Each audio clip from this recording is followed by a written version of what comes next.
오늘 말씀은 열왕기상 18장 1절부터 15절까지입니다. 많은 날이 지나고 제3년에 여호와의 말씀이 엘리야에게 임하여 이르시되 너는 가서 아합에게 보이라.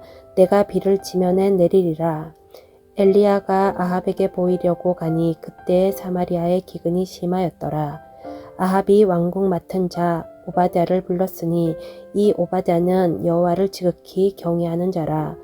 이세벨이 여호와의 선지자들을 멸할 때에 오바댜가 선지자 100명을 가지고 50명씩 굴에 숨기고 떡과 물을 먹였더라. 아합이 오바댜에게 이르되 이 땅의 모든 물 근원과 모든 내로 가자. 혹시 꼴을 얻으리라. 그리하면 말과 노새를 살리리니 짐승을 다 잃지 않게 되리라 하고 두 사람이 두루 다닐 땅을 나누어 아합은 홀로 이 길로 가고 오바댜는 홀로 저 길로 가니라. 오바댜가 길에 있을 때에 엘리야가 그를 만난지라. 그가 알아보고 엎드려 말하되 내 주 엘리야여 당신이시니이까. 그가 그에게 대답하되 그러하다. 가서 내 주에게 말하기를 엘리야가 여기 있다 하라. 이르되 내가 무슨 죄를 범하였기에 당신이 당신의 종을 아합의 손에 넘겨 죽이게 하려 하시나이까. 당신의 하나님 여호와께서 살아계심을 두고 맹세하노니 내 주께서 사람을 보내어 당신을 찾지 아니한 족속이나 나라가 없었는데 그들이 말하기를 엘리야가 없다 하면 그 나라와 그 족속으로 당신을 보지 못하였다는 맹세를 하게 하였거늘 이제 당신의 말씀이 가서 내 주에게 말하기를 엘리야가 여기 있다 하라 하시나.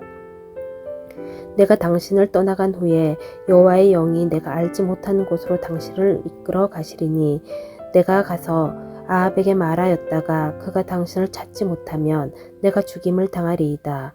당신의 종은 어려서부터 여호와를 경외하는 자라. 이세벨이 여호와의 선지자들을 죽일 때 내가 여호와의 선지자 중에 100명을 50명씩 굴에 숨기고 떡과 물로 먹인 일이 내 주에게 들리지 아니하였나이까. 이제 당신의 말씀이 가서 내 주에게 말하기를 엘리야가 여기 있다 하라 하시니 그리하면 그가 나를 죽이리이다. 엘리야가 이르되 내가 섬기는 만군의 여호와께서 살아계심을 두고 맹세하노니 내가 오늘 아합에게 보이리라. 아멘.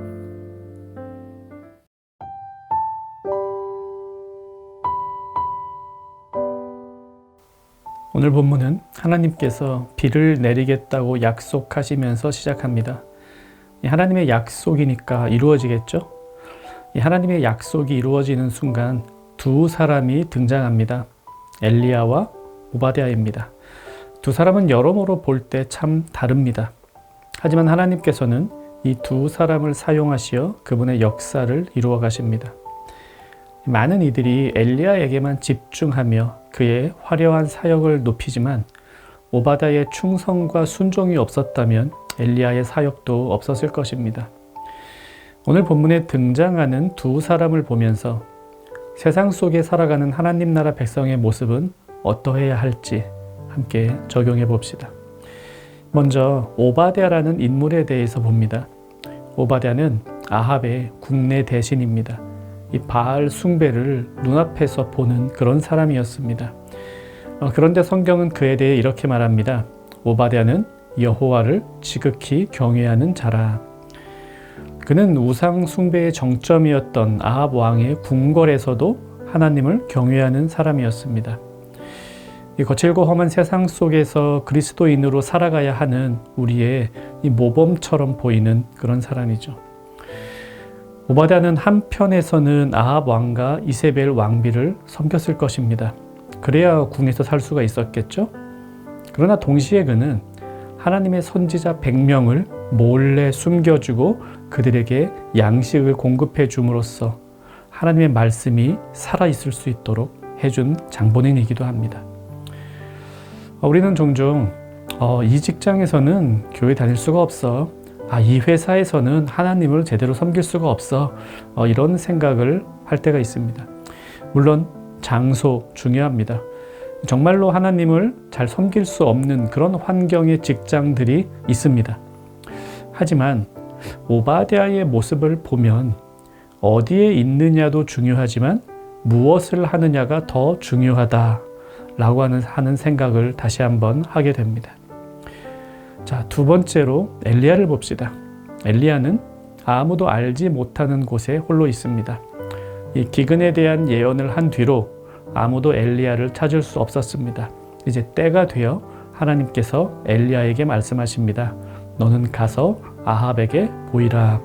이 말씀은 하나님께서 비를 다시 내리시는 수단으로 너를 사용하실 것이니 아합에게 가서 비가 내릴 것이다 선포해라. 이런 말씀입니다.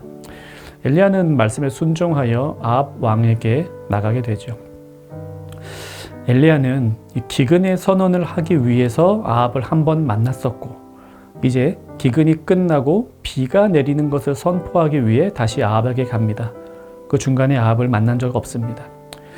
오바댜가 아합 왕의 궁 안에서 하나님의 일을 조용하게 그러나 충성되게 하고 있었다면, 엘리야는 광야에서 큰 소리로, 말하자면 임팩트 있는 사역을 하고 있었습니다. 이 오바댜를 통해 우리의 모습을 볼 수 있듯이 엘리야를 통해서도 우리의 모습을 볼 수 있습니다. 때로 우리는 엘리야처럼 크고 분명한 소리로 하나님의 말씀을 말하고 그것을 삶에서 보여주어야 합니다.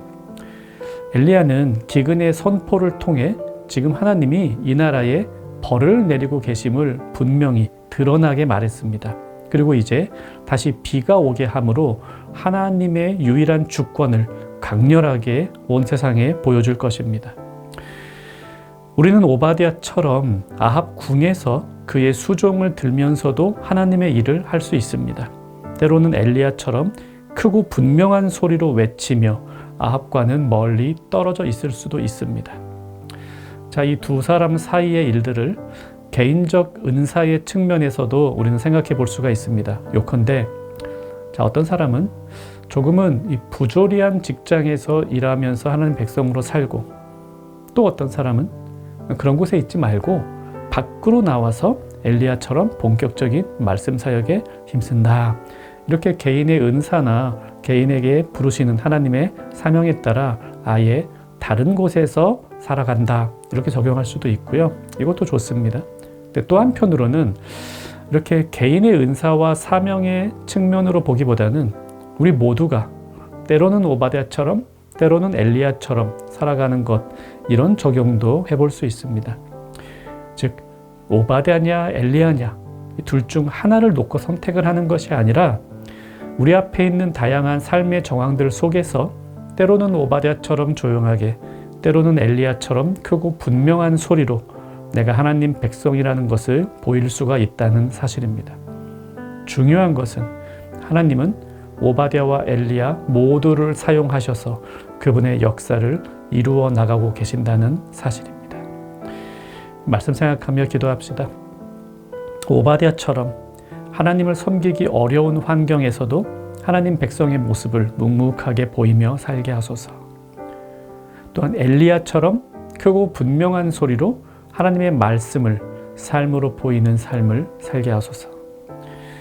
오늘 하루 어떤 일을 만나든지 하나님의 백성답게 반응하며 살아가는 청년가족 되기를 바랍니다.